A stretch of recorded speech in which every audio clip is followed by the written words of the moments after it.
Welcome to the FASD Hub Scotland Wednesday webinar with this evening our special guest, Barb Clark. Thank you so much for registering. Thank you so much for joining us. So Barb says she's made a ton of mistakes and has lived to tell all, and now she wants to help others avoid those mistakes. Barb has 4 children, the oldest of whom is diagnosed with fetal alcohol spectrum disorder. Barb trains and consults on FASD as an independent contractor, as an FASD coach for the FASD Success Programme, and through her work at the North American Council on Adoptable Children. She is committed to improving the education and lives of individuals who were prenatally exposed to drugs and alcohol. Barb has BIS in Youth Studies from the University of Minnesota. This evening, Barb is going to talk about some of the most common symptoms with children who have fetal alcohol spectrum disorder, which are lying, stealing, and raging, which I think many of us will know. Barb calls these the big 3. In this evening's workshop, she will discuss the neurobehavioral aspects of why these behaviors are common and talk about strategies that can help parents and professionals get a handle on these frustrating behaviors. In addition, there will be a Q&A. Feel free to type in the chat, interact as much as you can. Feel free to introduce yourselves, who you are, who you're parenting, how you're parenting, make connections, raise your hand. Hopefully everybody knows how to use the functions within Zoom and to change their backgrounds and to raise their hand. But if you have any problems at all, we're delighted this evening that the wonderful Barbara Ogston, who is the lead for the FASD Hub in Scotland, is joining us to manage our admin, which she's absolutely amazing at. So we will have no problems if you have problems, because she'll be able to handle those impeccably, far better than me. So she's there in the background. So have no worries, just shout to her and she will make sure that you're attended to, and she will help you navigate and actively participate in this evening's webinar. So without much further ado, I'm delighted to hand over to the wonderful Barb Clark. Barb, thank you so much for joining us this evening, and I hope you're looking forward to the webinar. All right, thanks, Joe. I'm really excited about this. It's my first time presenting for the UK.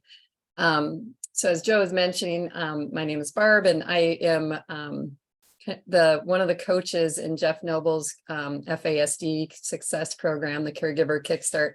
And so I'm excited to be sharing this with you guys today. Again, my oldest daughter, who is 23, has a fetal alcohol spectrum disorder. And I'm super passionate about training and talking about some of the tough behaviors or symptoms that we can see with FASD, the ones that really make us go, what? Right, that are really things that we struggle with as parents. And so I'm just going to dive into it here. Barbara and Joe will be putting in the chat box this link here so that you guys are able to access the slides. And when you go to that link, you just put your name and email, and instantly it brings you to a page where the slides, the handouts are there for you. That's an awesome way to get those. Okay, so first, what I like to talk about briefly is anxiety, because what we know is that a lot of the symptoms and the challenges that we might be seeing from our kids, whether it's the big 3 or other things, a lot of times anxiety is the underlying kind of thing that's going on that's causing some of that stuff. So all of us have experienced anxiety, right? It might be when we are going for a job interview, giving a speech in front of a group of people. It might be driving in a snowstorm, if you've ever had to do that, driving down the highway or the road, and all of a sudden the red flashing lights are on behind you, and you think you're getting pulled over maybe for speeding or a traffic offense, and you have this kind of hot flash go through your body, right? So when we're anxious, our heart starts to beat faster, which makes our body temperature rise. That's why people will pit out and sweat when they're having to give speeches or having a job interview or something stressful. Our blood sugar increases, our blood pressure increases, and our bodies tense up. And all of that, all of those internal things are tied to our brain. And so when anxiety is high, learning and regulation are not high, and they struggle in those times. And so experts in anxiety talk about how we're often trying to look up here at the top at how do we stop this undesirable behavior, instead of digging deeper and thinking, what is causing this arousal? What has them so anxious right now? So that's kind of some of the stuff that we're going to be talking about here today. So what I like to talk about, the strategies that I think we should be using for our kids who have a fetal alcohol spectrum disorder. And this doesn't matter if they're adopted, if they're in foster care, if they're in kinship care, or if they're in biological families. These are the kind of strategies that all of us should be using with our kids, and even into their adult years as well. And so it's really about being connected and relational and having relationship first all the time. And so so a little bit of this is a mindset. And so part of what I have to talk about is why the consequence punitive based approaches don't work, right? That is what the majority of the world parents with, is consequence punitive based parenting, right? It's how I'll bet you the vast majority of you guys were parented that way. It's, you know, we're trying to teach a child to stop doing something or start doing something. And if they don't do that, we take something away from them, right? We'll ground them or whatever it is. And the reason why those strategies don't work great for our kids is first and foremost, they can cause further trauma to our kids. I often, when I do my training, when I have a longer time too, an hour is a hard one for me, but I tell a story of how we threw away our daughter's blanket when she was 6. We didn't know that she had an FASD. And we were getting really frustrated with the stealing, which had first started when she was 2. And that's a typical developmental stage for a toddler because they don't understand ownership. But then a parent teaches ownership, gives a consequence, and a neurotypical healthy-brained child is going to learn to stop stealing. That didn't work for our daughter. 4 years later, we're on our 3rd therapist. We've tried everything in the world, every consequence, social stories, positive behavioral interventions, tons of things. Nothing was working.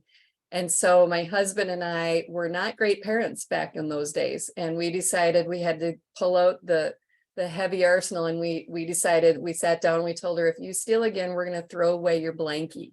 And she had a baby blankie she was addicted to that she brought everywhere. And so we're like, do you understand? It's not going to be for a day or a week. It's forever. You will never see this blanket again. And she understood. Anyways, it's a longer story. Bottom line is, this will be shocking to all of you guys. She kept stealing, and we threw away her blanket and she never saw it again. And she still kept stealing. And that was actually how we finally figured out that she had a fetal alcohol spectrum disorder. So that is emotional trauma that we now, as well-intentioned caregivers, right, have now instilled on our daughter, right? That was another level of trauma that we instilled. Some other families, it can even go more extreme than that, right? It might go into physical punishment or other things, and so that's why we want to be mindful of that, is that makes it hard. The other thing too is with our kids, we know that attachment is incredibly important, and it is hard for a child or an adolescent to feel safe and attached and connected when the adult keeps taking things from them and is constantly mad at them. And so because what happens is it increases anxiety. Think about when you guys were kids, when you had done something that you knew you shouldn't have done and that you were going to get in trouble for. Think about those anxious feelings that you had until you saw your parents, like until they came home from work or until you got home from school, when you knew you were going to be in trouble, right?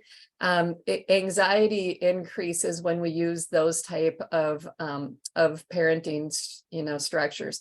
So sometimes parents will say to me, yes, but our kids need to understand consequences because the real world has consequences and they're going to have to face them. And that's very true, right? But if they don't learn from consequences, why do we keep giving them? My favorite quote's by a man named Walter Barbie, and it goes, if you've told a child 1,000 times and they still haven't learned, it's not the child who's the slow learner. So why would we use a strategy that doesn't work very well? And obviously it will sometimes, but if it doesn't consistently work well, why do we keep doing it? The other thing that I say is that what happens is if we keep using those strategies and we keep being super frustrated with our kids' behavior, what happens is it impacts our relationship with them. So when they are facing those real world consequences, if they don't have a strong core relationship with you, those consequences are going to hit them 1,000 times harder than it would if they, if their relationship was good. So that's why we have to look at that. The other thing too is I say is these kids, and whether they're kids or adults or adolescents, have already experienced some of the most severe consequences imaginable, right? They were born with a compromised brain. Many of them are not with their first families, and some of them experienced other traumas or neglect. They've already experienced a lot. And so if that doesn't work for them, let's try something else. So the kind of approaches and the modality, the philosophy, the mentality that I want you guys to take, and I know some of you are already doing this, so yay, bravo for you. It focuses first and foremost on relationship. In our coaching program with the FASD Success Program, we talk about that every single call that we have. These approaches do not shame or blame. And if you think about the way that you parent or the way that you were parented, this is how we used to parent. We used to say things to our kids all the time, like, act your age. 10-year-olds don't do that. 16-year-olds don't do that. 20-year-olds shouldn't do that. Why are you acting like a toddler? Are you trying? You need to try harder. I mean, just think of all of those phrases that we as parents often say to our kids that really are shame-based, and all it does is it just makes them keep taking hits to their self-esteem and their sense of who they are. And so I recommend trying to get those out of your language. And it's hard, it takes a while to retrain yourself, but you can do it. These approaches understand the neurobehavioral aspect of behavior. It's all about the brain. They are not instinctive or intuitive. I tell you what, my go-to instinct still is I want to say a consequence-based thing to my daughter when she is having a big behavior. So you have to fight your gut on some of these things. But these approaches also acknowledge developmental age, not the birth age. And I know that if you've had some of Jeff's training before, he has shared with you the developmental scattered profile that is typical for an 18-year-old who has an FASD. They have typically have the expressive language skills of a 20-year-old, yet the emotional maturity and comprehension of a 6-year-old, right? They're developmentally scattered. So this is a tool that you guys can do with any of your children, even ones that aren't diagnosed. This isn't just specific to FASD. It's a developmental quadrant, and I actually did this one at a school meeting, IEP meeting here in the U.S. with one of my families. Their 16-year-old son kept getting suspended from school for things he was doing during hallway passing time. The parents were asking for supervision, and the school kept saying, no, he just needs to make better choices. We know he knows how to behave because he doesn't do it every day. So I could hear that they didn't understand his brain. I got up on the whiteboard and drew a vertical and a horizontal line, and I put his age up in the top left corner. And I said, where do we think he functions at from an emotional perspective? So you can look at some of their school testing or neuropsych testing, but you also can think about how do they react to things when they're super excited about something? How do they react to things when they're really mad and upset about something? Is it like a neurotypical 16-year-old would? How do they react, or what type of TV shows, movies, video games, books, social activities do they like to do? Is it what we would see a neurotypical 16-year-old doing? And they talked about it, the school team and the parents, and they decided he kind of functioned at about a 5-year-old emotionally. So then socially, I said, does he have healthy relationships with neurotypical 16-year-old kids? And of course, the kids that he hung out with were neurodiverse like him. And so I asked the parents, I said, you know, at family events or in your neighborhood or community things, is there a certain great age group that you see him gravitating towards? And they said, oh, his 7 and 8-year-old cousins, those are his best friends and who he wants to hang out with all the time. So they chose 7 as his social age. And then for his cognitive age, we just looked at where he was testing at. So then what we talk about with the emotional age is that's what you support and connect to, right? It's the emotional age. That's what you build relationship with. So our daughter is 23 who has an FASD. She lives in a group home. We talk to her on the phone all the time. We see her regularly. But when we're on the phone with her, she still lives in Minnesota. We moved to Florida, so we're in a warmer part. She's in the cold part of the United States.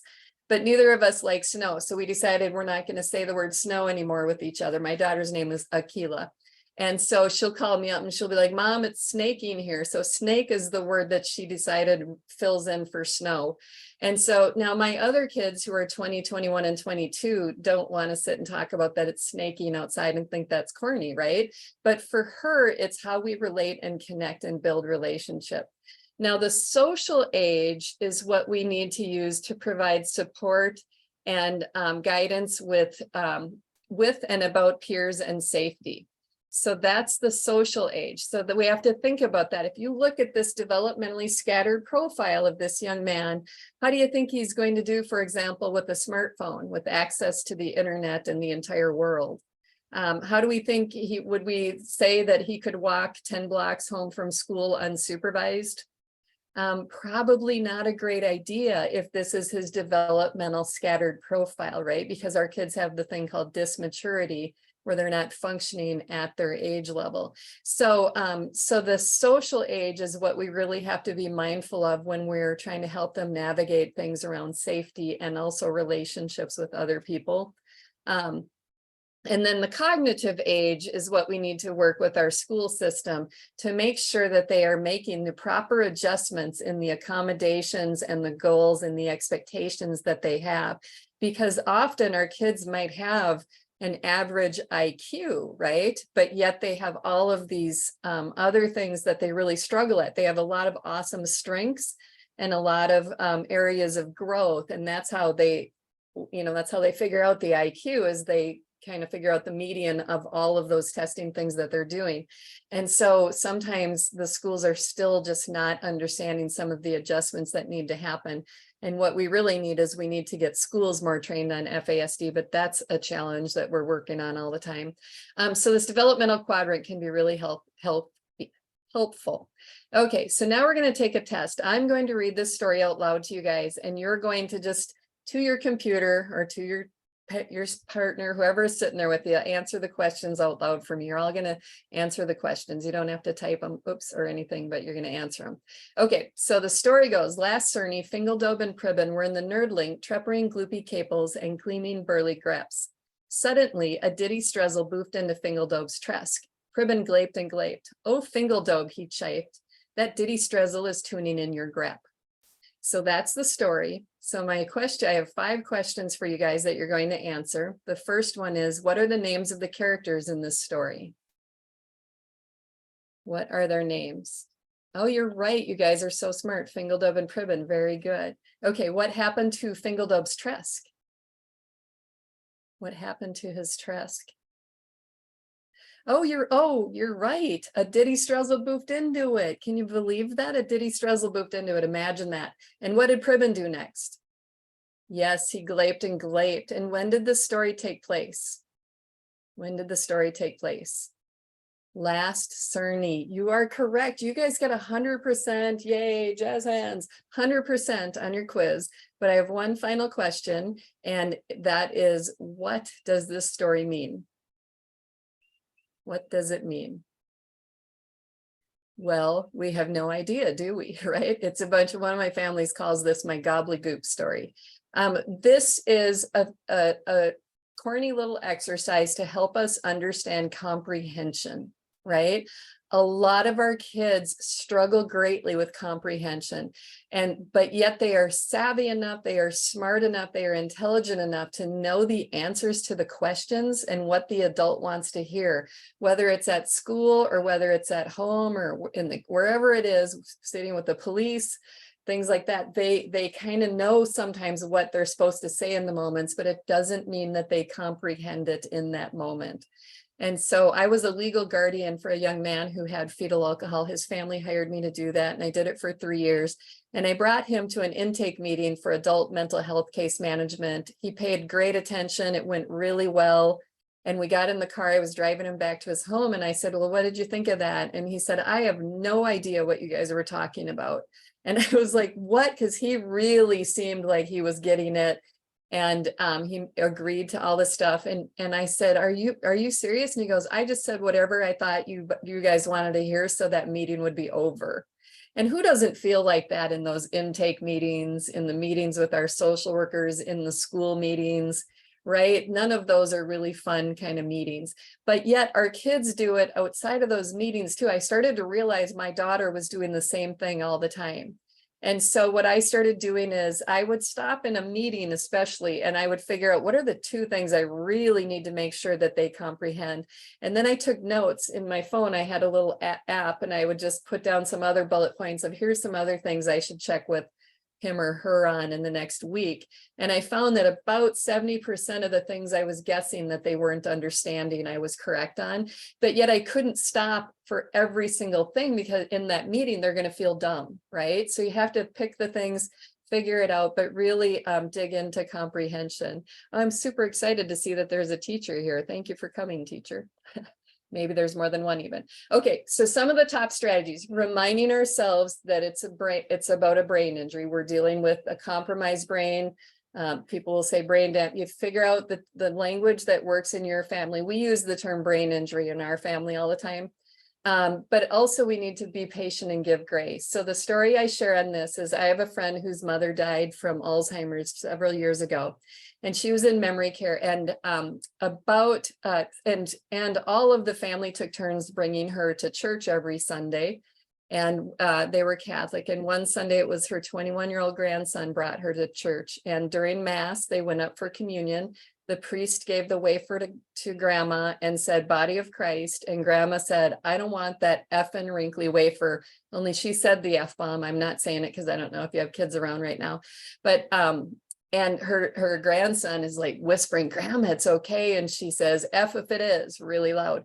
The priest gives her a different wafer. That one was effed up too, and ginormous, super loud, multiple F-bomb explosion. Grandma's escorted out of church. So my friend calls to tell me the story, and we laugh hysterically because you have to laugh at some of the hard caregiving moments that you have, right? And then she said, it just reminds me of all of your stories of Aquila. And I was like, oh yeah, I got some doozies just like that. That's true. And but that evening then, and for the next many months, I started thinking about it, and I'm like, wow, there's a lot of similarities between various forms of dementia, including Alzheimer's and fetal alcohol. A lot of similarities, right? So because as my friend's mom's disease was progressing, she became physically aggressive and was attacking staff at the memory care facility. Hoarding food can be really common in memory care, even for people that never had food neglect or food insecurity can hoard food. Stealing can be common for people that used to never steal. Lying, which we're going to talk about soon, it's confabulation is actually what it is. We'll talk about that, and hopefully some of you guys are familiar with that already.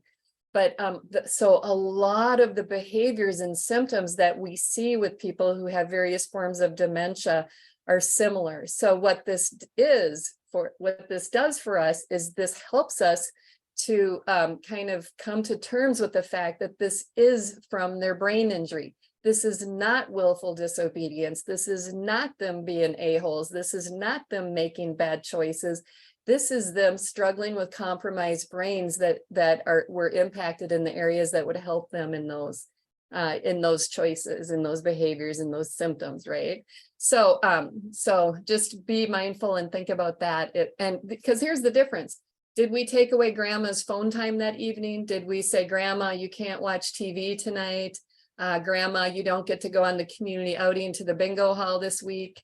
No, we didn't. But the difference is we knew grandma before her brain was compromised from Alzheimer. And we know that she never would have said the F-bomb to a priest when her brain was healthy, right? So we don't give her a consequence. Do we talk with her about what to do when she's frustrated over wrinkly wafers or things like that? Yes, absolutely. But we don't consequence them.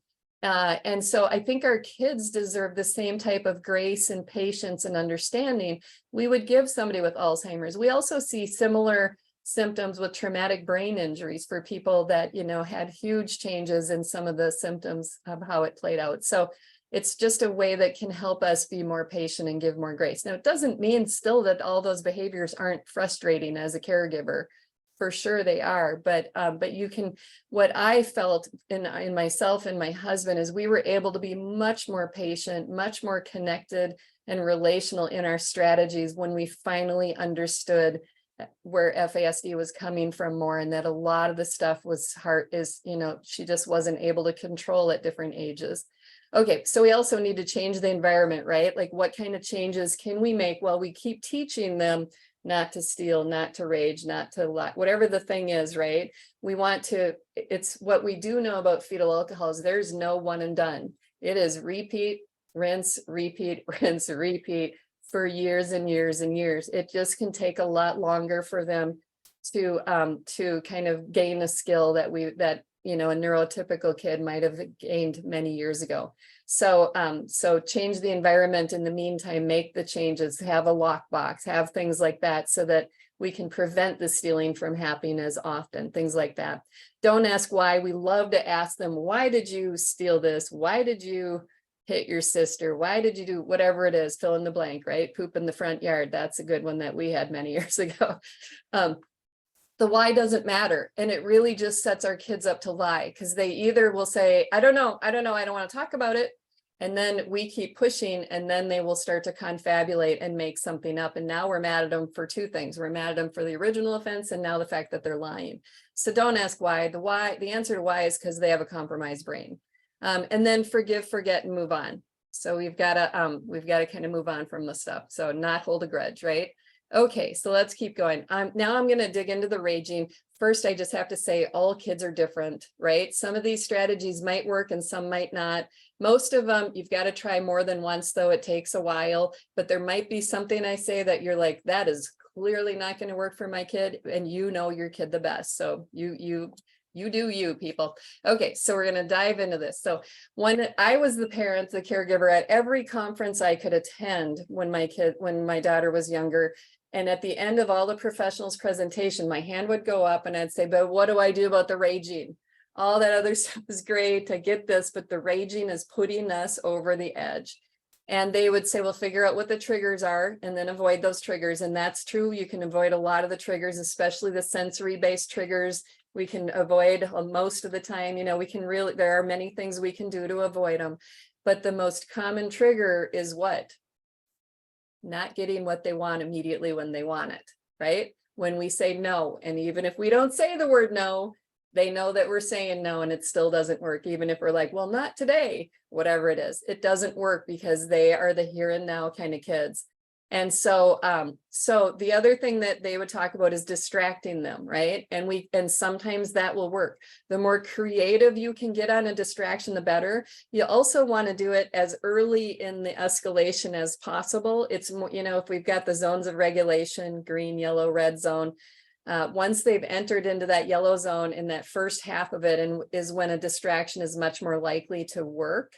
But even if you have a really good creative one, it might not always work, right? So like my husband one time walked home to my daughter raging and it was winter and he's like, Akila, I need your help. Let's go track an animal. There's animal tracks in the front yard. And she went flying, right? She was super excited. We lived in the inner city, so I don't know if it was a rabbit or what exactly, because we didn't have wild animals there, but you know, things like that, get creative. I will sometimes fake a phone call and be like, oh, wait, my phone's vibrating. Hello. And she loves drama. So I make up a dramatic thing. I'm like, oh my gosh, which hospital are you at? What's going on? And then, and she's like, what? And I'm like, hold on a second. And then I'll say, okay, hold on. Let me ask Akila. I'll call you back. And I'm like, one of my families is in the emergency room at the hospital because their kid is raging. What should I tell them? You've been there before for raging. And then she's like, oh, I know, let me think. And then I'm like, wait a minute, I'm going to go to the next room and get some paper and a pencil so I can write this down. I don't want to miss anything. And then I take a bunch of time to find paper and a pencil, right? Because I need her brain to slow down. So, but here's the thing is you can't use the same distraction every time. It won't work. I can't fake a phone call every time she enters the yellow zone. And so I recommend that we keep a notebook, that you keep a notebook on that and or do it in an app on your phone. All the dates, what was going on beforehand, what they ate, what, distraction you tried, did it work or did it not? And because you will forget some of these excellent distractions that you thought of, you might forget about them someday. The other thing the professionals would say is not to match fire with fire, keeping ourselves regulated, right? That was really the main advice I got. And then to call emergency professionals, call the police if you feel really unsafe. That was the help that we got and mostly was not helpful, right? And so we were doing respite for teenage boys with fetal alcohol for years. And we had this one young man who was 18. He was staying with us for a week and I had known him for years. And this guy in first grade, when he was 6, was referred to a special ed setting for school because he was raging so much at school that they were having to evacuate classrooms. Now, by about 7th or 8th grade, he outgrew the raging. So if you've got a kid who rages, there is hope, you guys. Like some of them outgrow it earlier than others. My daughter is 23 and she's kind of starting to not rage anymore physically. She has not attacked the staff at her group home for about 1.5 years. And that is the longest she has ever gone without doing that. So there's always hope, you guys, but it can take longer for some of our kids. Anyways, he was with when my daughter had a rage in the car. 2 of my other kids were with. And it was a chaotic scene. I had to pull over into an empty parking lot. It was about an hour before I got it under control, got home. And then that evening I kept Matthew up, that's his name, which he gives me permission to share. I kept him up late to talk about the trauma that he had now experienced on respite. And I said, and he had a lot of insight into his own past and his family. And then I said, well, how did I do? And he told me I was very annoying. And I was like, what? I thought it was so good, you guys, because I can stay calm for like 2 or 2.5 hours before I start to lose my temper. Now that took me a long time to get to that point. When she was younger, my husband and I both used to just get really snippy and snappy back at her and get really upset and lose our tempers. And eventually we were able to train ourselves not to. So I thought I was doing really good. And he said, no, you were really annoying. He said, you kept telling her to calm down. And I hate it when adults tell me to calm down. So I found this quote, never in the history of calming down has anyone ever calmed down by being told to calm down. And boy, if that's not the truth, it really is. I started thinking about the raging, and I think about when my husband and I are in an argument, right? Just a verbal argument. If he tells me to calm down, he probably should just drop everything and run because I want to smack him. It is so condescending to be told to calm down when you're frustrated about something, right? The other thing that Matthew told me was that I kept saying her name. I repeated her name too much, and that really bothers him. He said I spoke to her like she was intellectually disabled. He used the R word, and so I started thinking about it. When she would start to escalate in the past, I would say things like, Akila, honey, it's okay. Akila, calm down. Akila, honey, this is no big deal. Akila, calm down. Akila, this is no big deal. We can fix this. This isn't worth getting upset over. Akila, honey, calm down, right? Like that's how I used to be with her. And now, obviously, when the kids are really little, it's okay to do some of that slower talk with them to try to help them to co-regulate. But as they're getting older, what I'm hearing from them is it feels condescending and they don't like it. And so, Matthew taught me more. Matthew and Akila have taught me more than any professional ever has taught me, just so you know. So the things that I recommend to stop saying and doing when our kids are starting to get upset is don't repeat their name, don't use terms of endearment. That's the other thing. When I'm irritated with him and he calls me honey, I'm like, I'm not your honey right now. Don't respond to cursing or threats, right? Hopefully you don't have this kid, but I have this kid. She threatens to kill me, slit my throat, whatever it is, all these things, not to scare people, but that can happen sometimes. Or is cursing and calling me names. Don't respond to that. It is not the type, they're not in a learning brain place, and anything that you say about that in that moment does no good, and it just escalates them more. Don't tell them it's no big deal what they're upset about. Don't slow down your speech, and don't point out the consequence for the behavior. So even if you're still giving consequences, to say to, or you can even point out a natural consequence, right? Like, I'm not going to take you to the store with me if this is what you do every time when we're here, or something like that, right? Now, that is something that will work for a neurotypical child that doesn't have a trauma history and has a healthy brain. That usually will work. For our kids, it doesn't. Because what's going on, when they've entered that yellow zone, they are down in their primitive brain. They are down in the amygdala, in their limbic system. That's where the fight, flight, freeze, or fawn part of their brain is.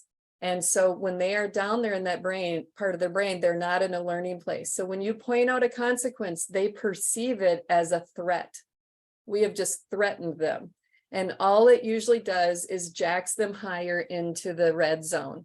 And so, so that's my list of the things, of the majority of the things of what not to say or do. But this is a big one here too. Stop using logic and stop talking so much in those moments. Okay. We gotta think about that, because what happens is we are sitting here using logical things like, you know what, I can't go to the store and buy a Barbie doll right now. It's 2 a.m. and they're closed, right? Or something, right? We're using logic to try to explain to them something. That most of these kids don't do great with logic when their brains are online. When their brains are offline and they're stuck in their amygdala, logic makes no sense. And so we're sitting there using logic and we're talking too much. They also, most of them also have auditory processing deficits. So when we start talking so much, their brain is working so hard to process the words that are coming in through their ears. They can't even slow their brain down to find a calming strategy that they've learned in 5 million sessions of therapy, right? So, so that's my big list of the things that and I can tell you guys this, when we started doing it this way and stopped saying these things, her raging really simmered down and doesn't happen as much. When in the group home that she's in, they wouldn't let me train. The first 2 months were from hell on wheels. They were calling the police 3 to 5 times a week. She was raging, attacking staff. It was a nightmare. And they finally, on December 27th of, a year and a half ago, let me do training. And that is, since then, she has not physically attacked the staff, because they're giving them these tips and things of what to say and what not to say. So it really can help a bit. And then what do we say though? What do we do? That's a shorter list, right? Again, try to distract, remind yourself brain injury. This is a brain thing, and just keep yourself calm and don't talk a lot, right? Now, maybe you might have a kid who asking them a question might be helpful. Like, hey, what do you need from me, buddy? Or how can I help you right now? Something like that. But some kids, a question stresses them out. My daughter, that stresses her out. She's like, I don't know. And it just makes her more upset. So if you have a kid who asking a question isn't a good idea, and sometimes you have to do trial and error. Instead, maybe we say something supportive. Like, I'll just say something to her when she can be going on these verbal, oh my gosh, hours. She can be verbally ranting and raging. And I will just every 5 or 10 minutes or something like that, I'll say, I'm so sorry that you're so upset right now. I'm listening and I'm going to stick this out with you, or something like that. So, something positive and connected. So obviously, if you have other kids and, we want to kind of try to remove them from the area, there's a lot of other complexities into it, but those are some of the ideas I have. Another thing that's important to remember, though, is for a neurotypical person, without a huge trauma history, it takes close to 2 hours to completely recover emotionally and physically from a big rage or a big stressful event. For a neurodiverse person with FASD and other traumas, it can take close to 24 hours. So often we're sitting there after a rage, 20 minutes, an hour, trying to sit and talk with the child or adolescent about it. And often they're not in a place where they are emotionally and physically able to do that yet. And often for many of our kids, we don't even sit and talk about it really with Akila anymore, right? We're just like, man, that was a doozy. Are you feeling better now? Okay, you know, and we kind of just move on, because the talking about it doesn't really do any good other than make her feel like crap about herself. So the other thing you want to do is ask the child or adolescent or even young adult, you know, couple of days later, hey, what would have helped you yesterday when you were really upset? Is there anything that we did that was upsetting to you, or anything we could have done differently? Some kids might have great insight and some aren't going to, but it's worth a try. Okay, so now I'm going to get into the lying, which we are going to call confabulation instead, right? So confabulation is when our brain fills in the gaps of our understanding and memory with things that are not accurate. All of our brains do this, right? Your brains confabulate. If you ever had that moment with your spouse, if you have a spouse or somebody you work with, whoever, where you're like, I told you this, and they're like, no, you didn't. And you're like, yes, I did. And they say, no, you didn't. And you go back and forth. In marriages, that happens quite often. Neither of you are usually lying in those moments, but one of your brains is filling in the gaps and confabulating. And so, and in my marriage, it's always my husband's. My brain doesn't do it, which is so not true. I think actually my brain does it more than his.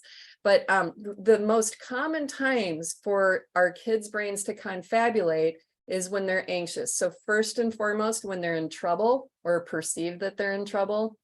When they're trying to fit in socially somewhere that's new or with new people, or when they can't remember something they know they should remember, or when they can't understand something they know they should understand. Their internal anxiety starts to kick in and get big, and then their brain starts to confabulate. So it might be, yes, I did take the trash out, Mom, I did take it out, right? And you're like sitting there with the full trash can being like, no, you didn't, look, it's full. And they're like, well, I don't know, I did. I don't know how I got full. I did.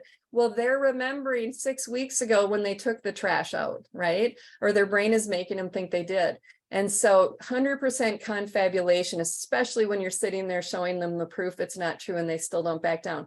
So now, but it also could be bigger kind of confabulations, right? It might be much bigger things. Like my daughter's most famous one was when she stole a cell phone once, and we were trying to figure out, this is back when we were still consequence punitive parents.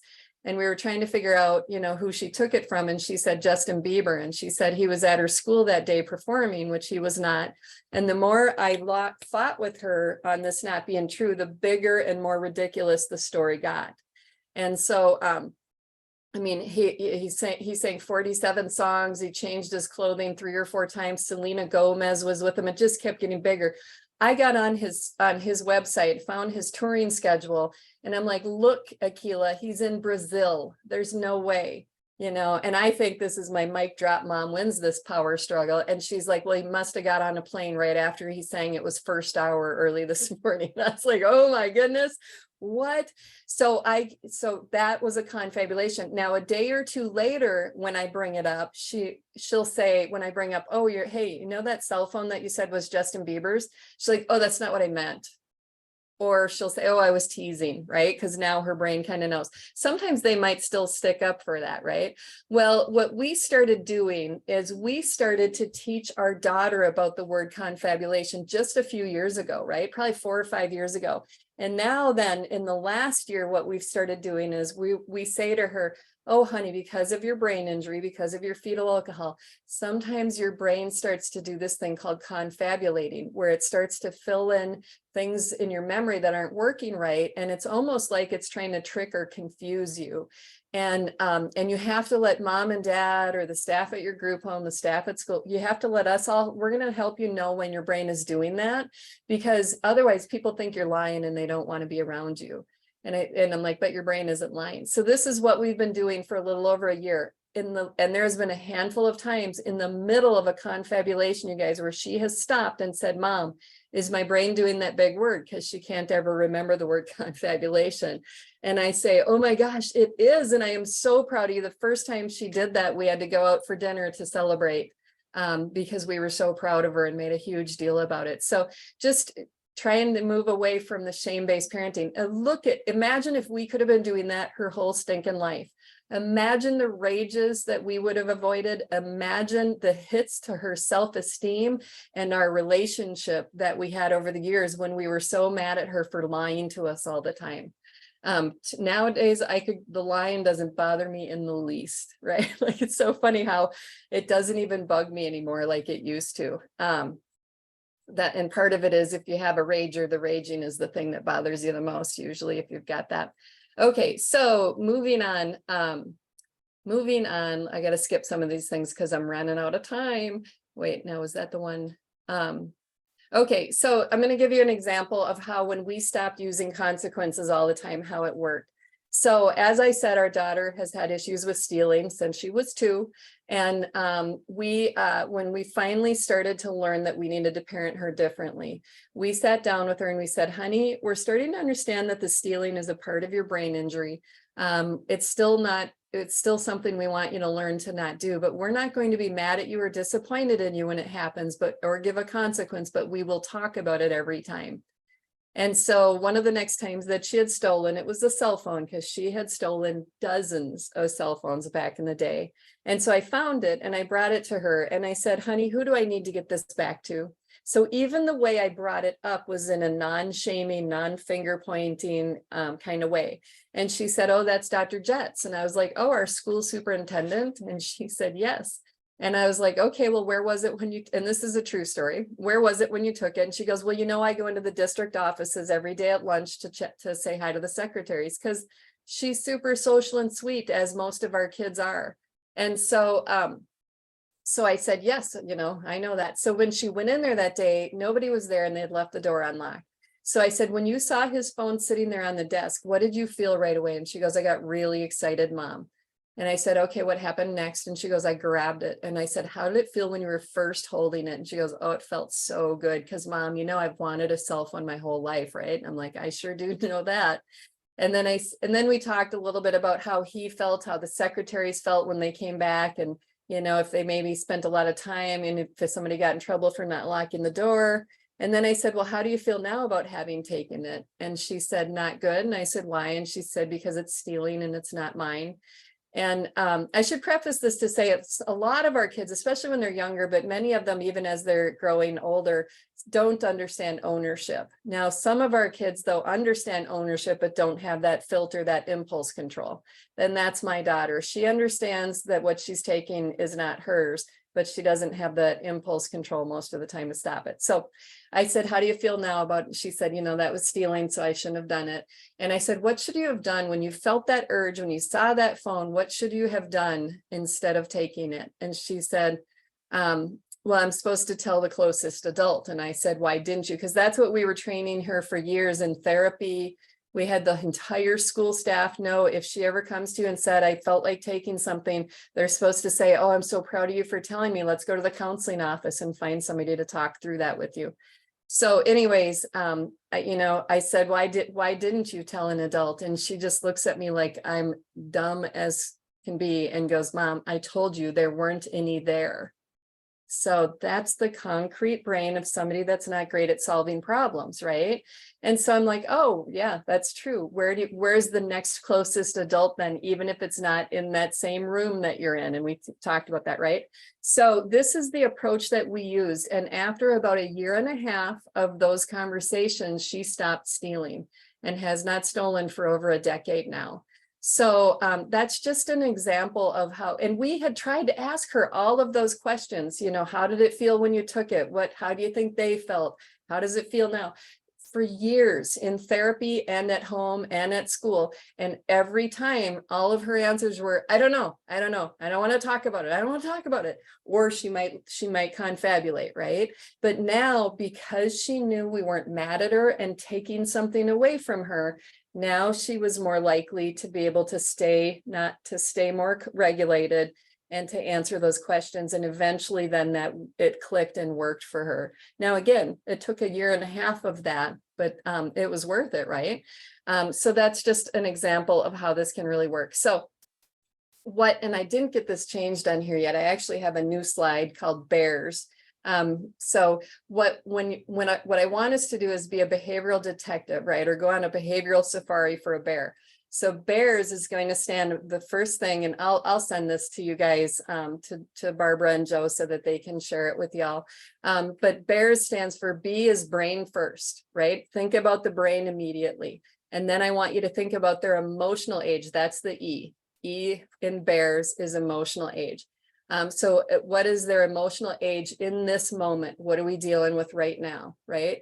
And A stands for anxiety. What's the anxiety origin? Can we sit and figure out what has her or him super anxious right now? Why are they starting to escalate? Why are they starting to, whatever the fill in the blank is, right? And then the R stands for relationship. Relationship. Can we say or do something that has a relationship component to it? And the S stands for, can it also have a sensory integration, a sensory intervention, right? Because we know that the vast majority of our kids have sensory processing disorders and issues, right? So, so that's what we want to kind of do. We want to dig deeper into some of these challenges and things that are going on. Okay, so I'm almost out of time. Also teach the difference between equal and fair. Here's a nice visual thing that you can use with all of your kids to talk about that. Because you might have other kids in your family also who don't have FASD, and maybe you're using consequences with them, or maybe things are just different and they're like, well, that's not fair. How come he got to do that and she didn't, or vice versa, right? Well, what you just we got to start training on, and you can do this even in schools. I train schools all the time. I'm like, you know what? We've just got to teach our kids or our students, you know what? I know your individual strengths and areas that you need extra support in. Everything is equal, but everything is fair, but it's not always going to be equal, because you all are different individual human beings who have different needs. So that's a good thing to teach. So this is my final slide here. Now I'm going to stop and see, Joe, if we have any questions at all. Thank you so much, Barb. We do have some questions, but I just want to just say how amazing that was. I loved it.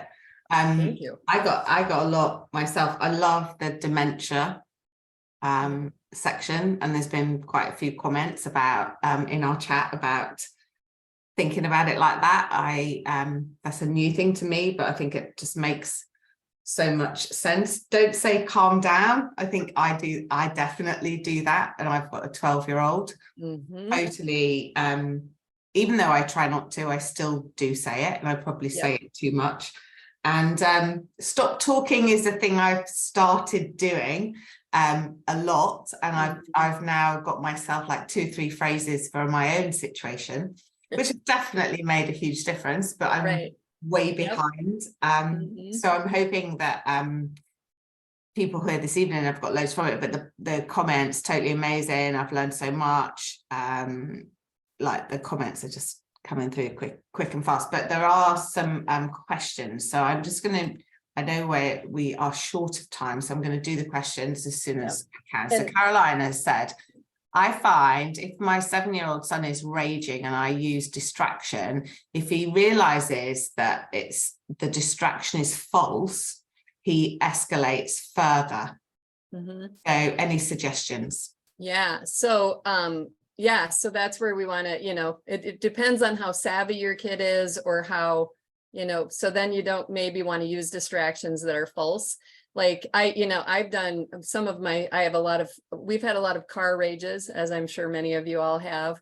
I've done some, like my daughter started escalating when we were in traffic once, and I rolled the windows down and started yelling at the top of my lungs for people to move out the way because Akila's in a hurry. And she's like, what are you doing? And I'm like, I'm trying to get these people to move because you're mad, right? And I rolled her window down. I'm like, yell with me. And we both just sat like a couple of nuts yelling at the top of our lungs.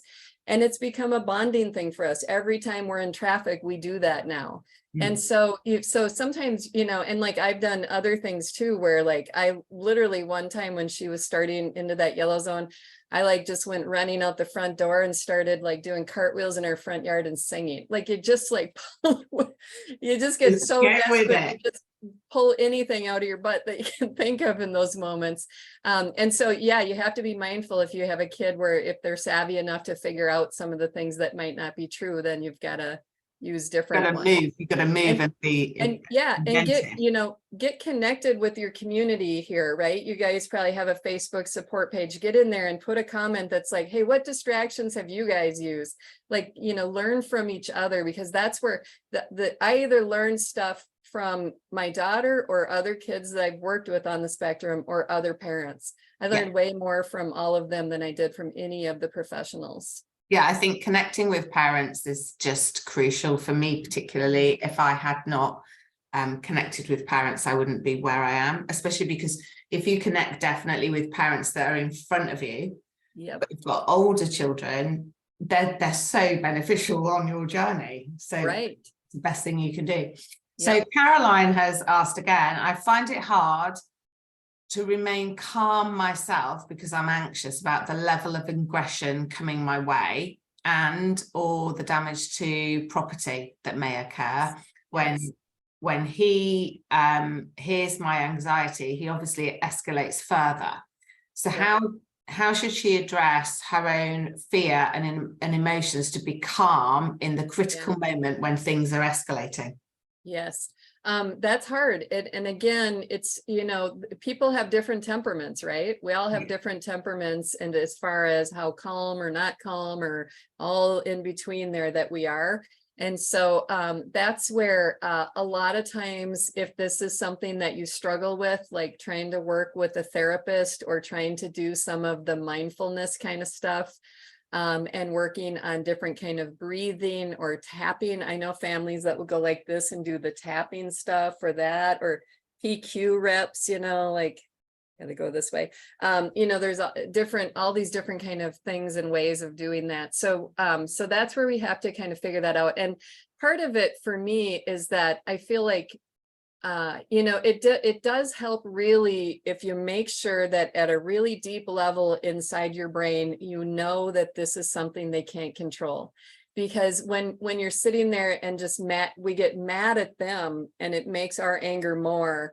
And if we're able to come at it from more of a place of empathy and understanding that right now they're more miserable than you are, Yeah, exactly. And I think a lot of it is like the whole thing that everybody tells us, self-care, because if you do your own self-care and you get your own walks and you get your stuff in, then you are in a better place to deal with it, and you're better able to just walk away and breathe. Yes, absolutely. So Alison said, what therapy model would you recommend for a child with a trauma history and FASD? That's a hard one. It's going to partially depend on the age, but also a lot of the therapy interventions that are out there are therapies that are focused on the prefrontal cortex, on our executive functioning skills. And if you have an FASD and have this brain injury, you don't have strong executive functioning skills. And so a lot of those talk-based therapies are very ineffective with our kids. Now, sometimes it might work for some and not others. So really the most effective interventions for fetal alcohol is, number one, occupational therapy with a sensory processing focus to it. Also EMDR, which I never remember that acronym, eye motion. Eye motion desensitizing something, isn't it? Something, what's the R? I don't know, rapid? No, I don't know. Anyways, EMDR. So basically we want to look at different therapies or things that work in the base of the brain. Dr. Bruce Perry talks about the neurosequential model that's just about trauma, not fetal alcohol specific, but it's the brain up. And so it's equine therapy, music therapy, rhythmic therapy, talk, those kind of things are much more effective than the talk therapy kind of things. The EMDR I had not heard of till recently, and a friend of mine, her daughter has recently been at a clinic in South Africa, and my friend lost her husband when she was only 38 and her daughter was 7, birth child, no FASD, no nothing, but that trauma triggered. She's now their daughter is now, she's 18, she'll be 19 in August, but triggered this like self-harming eating disorder that has escalated. She's been in the Priory in London, thousands, went to this clinic in South Africa. She actually only returned 10 days ago, and they did that therapy, and it has been absolutely amazing for unlocking this childhood trauma from the age of 7 that she could never express. Yep. So Yep. I was amazed. Yep. So I think we should go with the final question. I don't know who it's from because it says anonymous. How do you help a child learn to wait? So delayed gratification. Oh, yes. That's, there's anticipatory stress, right? Like that's one of the things that gets our kids really worked up when they're anticipating something that they're either looking forward to with excitement or with dread, right? And so that can lead to a lot of dysregulation. What we need to do, the best thing we can do is we need to give them visual ways of counting down to the thing. And so like one idea that you can do is a paper chain. Remember those paper chains that we make it usually during the holidays? Do a paper chain, and each piece of the paper you put either a joke or something funny or something sweet or a connected relational thing. And like maybe, if it's a 30-day countdown, a 6-month countdown, whatever it is, what you can do is like one of my families did this for their daughter's graduation party. The whole school year, all she wanted to talk about was the planning for her graduation party, and it was driving them all nuts. So they did that, and what they did was every Saturday, the thing that they tore up had a task to do in preparation for that graduation party. So you can get really creative with it, and then you can hang it up, so there's just different kind of visual creative things like that are ways of help. Because again, we know our kids have time blindness and they don't feel time the same way that others do. And so it helps them to deal with some of that anticipatory stress. Like one of our families is coming to Florida next week for a conference that we're having for people that are in our Caregiver Kickstart program. And they're really worried about how their son is going to react. And I was suggesting on our page, I'm like, do something where there's a little tokeny kind of gift that he gets every day that dad gives him, that, and that you also write a little positive note, like something like that, like ways that they can feel it and see it. Yeah, I've had to do like definite strategies because I'm obviously coming to Florida about times that my daughter can actually contact me in that, because this will be the longest time she's ever been without me. So I've definitely had to set up things, and this weekend is all going to be about what she's going to do each day when I'm away and what we're going to talk about when she meets me. So EMDR, just so Alison's just said, it's eye movement desensitization reprocessing. Processing, that's what I can never remember. I know, I can never remember. Barb, it's been absolutely excellent. We do still have some more questions, but I know our time has run out. So maybe I'll be able to send those over to you and you can reply at some stage. But thank you so much for your time. Thank you, everybody, for joining us this evening. I hope you've found it as brilliant as I have. There's lots of thank you so much. That was brilliant. Fantastic evening. Thank you so much. Huge thanks. So it seems to have been a huge success. Good. Thank you so much, people. Join us at our next webinar. Thank you to Barbara for ensuring everybody could get on and chat. And of course, a massive thank you to Barb. So good night, everybody. And we will see you again in a month. Bye. Bye, everyone.